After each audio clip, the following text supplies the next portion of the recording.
All right, so this morning I'm going to show you how to make a half square triangle. Now, if you have a method that works for you, go for it. But if you don't, this could be something to try. I use this ruler all the time, and in fact, I've worn out two, which is unusual. But I keep it at my sewing area because a half square triangle is an extremely basic component. So this is the Eleanor Burns Quilt in a Day 6.5-inch square up ruler. It also comes in 9.5-inch or 4.5-inch. So let's show you how it works. Let's say the pattern calls for a 2.5-inch half square triangle unit. What you want to do is look at that, the finished size, what it says it needs to be when you finish sewing that. So 2.5 inches, you want to add 1/2 inch. So now it's 3 inches. You're going to cut squares in 3 inches. You're going to put them right sides together, and each one of these components will make two half square triangles. Put them together, and you're going to draw a diagonal line here. Now, a lot of us like to just kind of guesstimate especially when you're first starting, you want to draw that diagonal line because now you're going to sew 1/4 inch to either side of that line. And then what you'll do is you're going to just, don't want to cut my paper. You're going to just cut on that line. So that's going to give you the basis of two half square triangles. But don't open them up. I know you want to press them right now, but don't do it. You're going to leave them closed. And then what we wanted was a 2.5-inch component. So see this 2.5-inch dotted line?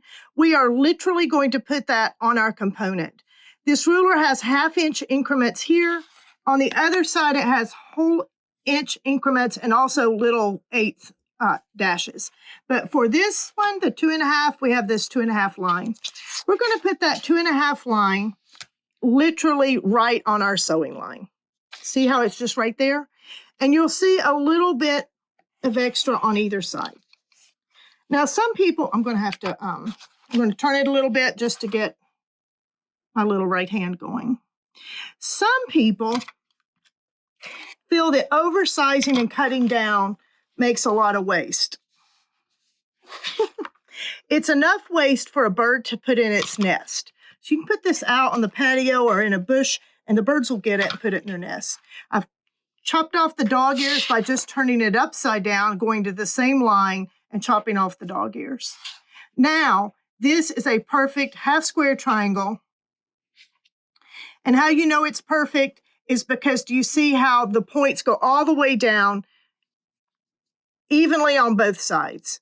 So that's your half square triangle made perfectly using the Quilt in the Day triangle square up ruler. And again, this is a great size. I like to use it because I will cut these at my sewing area.